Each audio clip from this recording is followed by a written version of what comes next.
ეხლა ნახოთ თუ როგორ ხდება შესყიდვების გატარება სისტემაში, სანამ პრაქტიკულად გაჩვენებთ როგორ გამოიყურება ეს პროცესი, ორი სიტყვით შეგახსენებთ, რომ შესყიდვა წარმოადგენს სამ საფეხურიან, სამ დონიან ცნებას, ან ობიექტს, ასე ვთქვათ.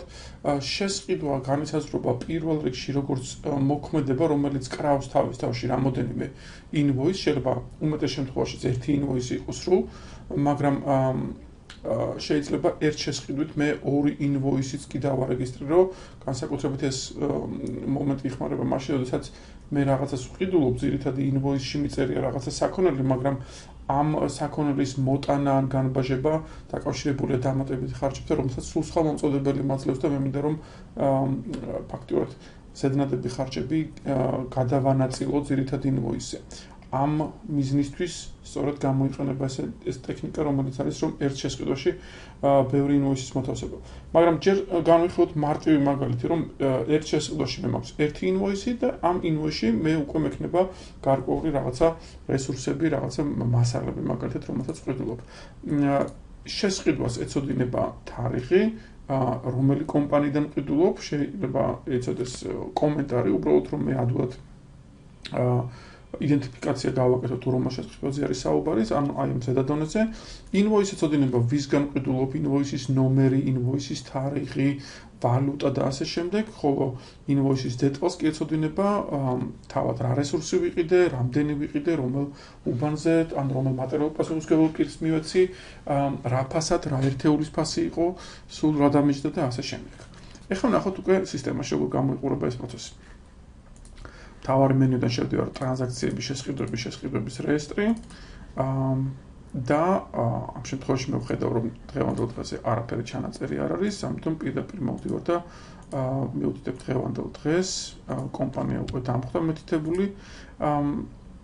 კომენტარში დავწერ მაგალითად საოფისე ავეჯი, უბრალოდ იმისთვის რომ ადვილად იდენტიფიკაცია მოვახდინო, რომ შინაარსობრივად ეს რაღაცა საოფისე ავეჯს ვყიდულობ.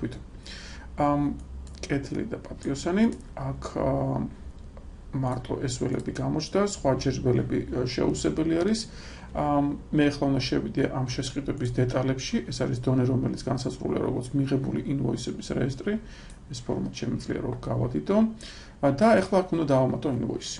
მაგალითად მე მინდა დავამატო ინვოისი ვეძებ სიტყვაზე მომწოდებელს, რომელსაც ქვია office 1 სიტყვაზე და მე ავკრიფე office, აი ოქრებამდე ვეღარ მოვძებნე, ანუ მე ამ მომენტში გადავწყვიტე რომ დასამატებელი მაქვს თავად ამ რეესტრში office 1.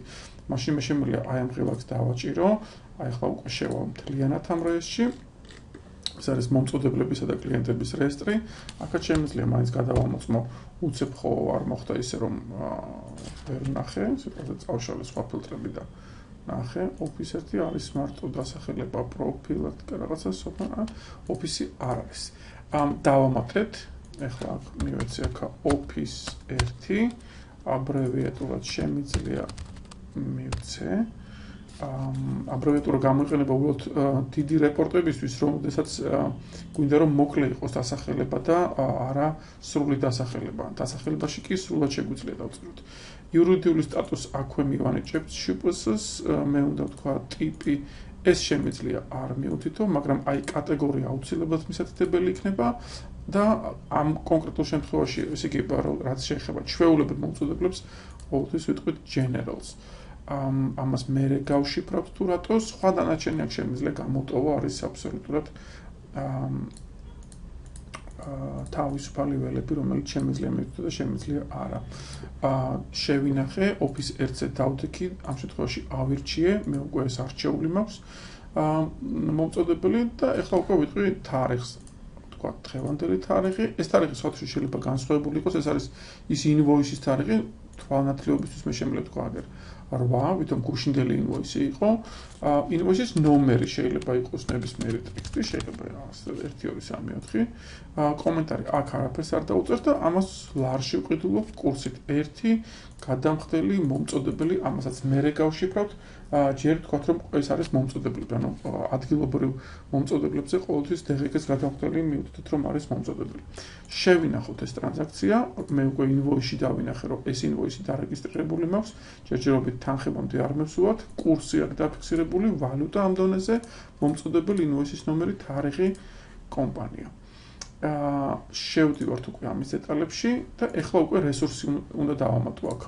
ამისათვის ვაჭერ ხილაკს დამატება, ესეც შემიძლია გავშალო ეს ფორმა და ამ შემთხვევაში მე შემიძლია დავამატო ან შესყიდვების კონტრაქტებიდან, ან უბრალოდ რესურსების ჩამონათვალიდან, ან შეკვეთების ორდერებიდან, უმეტესწილად ალბათ გამოიყენება რესურსების ტიპები, მე დავდგები რესურსების ტიპებზე და მე მოვძებნი ახლა იმ რესურსის ტიპს, რომლის დამატებაც მინდა ამ შემთხვევაში. მაგალითად, ეს არის სკამი სიტყვაზე, ქართულად სკამი და დავინახე, რომ მე მაქვს სკამი და სკამის აოფისი. სიტყვაზე ავიღოთ სკამის აოფისი, ამ შემთხვევაში არ აქვს მნიშვნელობა. როდესაც მე დავდექი ამ ჩანაწერზე, შემიძლია კალათაში ჩავაგდო, მაგრამ უკვე თავად დადგომაც უკვე ცვლის არის, შემიძლია დავინახო, რომ სკამის აოფისი არჩეული არის. მარჯვენა მხარეს მე დამატებითი დეტალები უნდა მივუთითო, აქ ვეთქვი უბანს, რომელმაც ესე იგი მატერიალურ პასუხისმგებელ პირს, რომელსაც ვაძლევ ამას, შემიძლია პროექტი მივუთითო, ამ შემთხვევაში not applicable-ს დავტოვებ. ამ ველებს ჯერჯერობით გამოვტოვებ, ანუ უბრალოდ ვაფიქსირებ, რომ ეს არის აქტივი და არ უნდა გადანაწილდეს. მისი წონა და წონა ამ შემთხვევაში გულისხმობა გადანაწილების წონა და არა ფიზიკური წონა და ამას როგორც ერთეულს დავტოვებ. რაოდენობაში ვიტყვით ჩვეულებრივად, რომ ეს არის 10 სკამი, თანხაში ვიტყვი, რომ მაგალითად ეს არის 700 ლარი, დღეში ამ ღილაკის საშუალებით ვიანგარიშე, რომ ეს არის plus 18%, უბრალოდ 700-ის 18%, ხოლო აი აქ ვიანგარიშე, რომ თანხა არის ჯამში 700 plus 126, ესეც 826 ლარი. შევინახე ეს ჩანაწერი და უკვე დავინახე, რომ ჩაჯდა, ანუ დაემატა ეს ჩანაწერი. მე შემიძლია აქვე დავამატო მეორე, ეს შეიძლება იყოს მაგიდა, არ ვიცი მაგიდა გვაქვს თუ არა, მცირეფასიანი მაგიდა გვაქვს, ან მაგიდა როგორც ავეჯიც გვაქვს. არ აქვს ამას მნიშვნელობა ახლა. ეს დავამატე, შეიძლება თქვა, რომ მაგიდა მინდა 2 ცალი და სიტყვაზე მაგიდა დამიჯდა 200 ლარი. ესე თქვა, აქაც დავამატებ DGG-ს, აქაც დავამატებ DGG-ს ამ ფას 226 შევინახეთ და ესეც ჯამურად გამოვიდა 1062.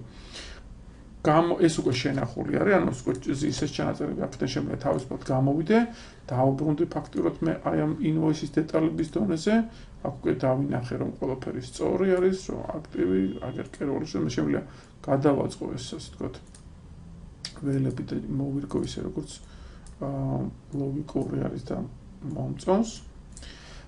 აქედანაც გამოვიდი, აქ არაფერი, სხვა არაფერი არ არის დასამატებელი და დავუბრუნდი შესყიდვების დონეზე და ეს შესყიდვა პრინციპში მე შემიძლია უკვე დავპოსტო. დავპოსტო ნიშნავს, რომ უკვე ავსახო მთავარ წიგნში, აქ ყველა ჩანაწერი ფაქტურად უკვე შესტანილი არის, ესეც დაპოსტე. პოსტირების შემდეგ დავინახე, რომ უკვე თანხები მიეთითა, იმიტომ რომ აქ განსაკუთრებით მულტისავალუტო შესყიდვის დროს აქვს მნიშვნელობა, რომ პოსტირების დროს ხდება ლარზე გადათვლა, აქედან გამომდინარე ზედა დონეზე ლარული თანხა გამოდის. ამიტომ ლოგიკური არის, რომ ეს პოსტირების შემდეგ მიეთითოს ეს თანხები აქ. გამოვიდით ყველაფრიდან. დავუბრუნდით რეალურად მთავარ ესში და მე შემიძლია შევამოწმო, ნახო მთავარ წიგნში როგორ გატარდა. აი ეს არის რეალურად მთავარი წიგნი, ამ შემთხვევაში მე ცოტა შევავიწროვებ ამ ველებს, რომ უბრალოდ მეტი დაეტიოს.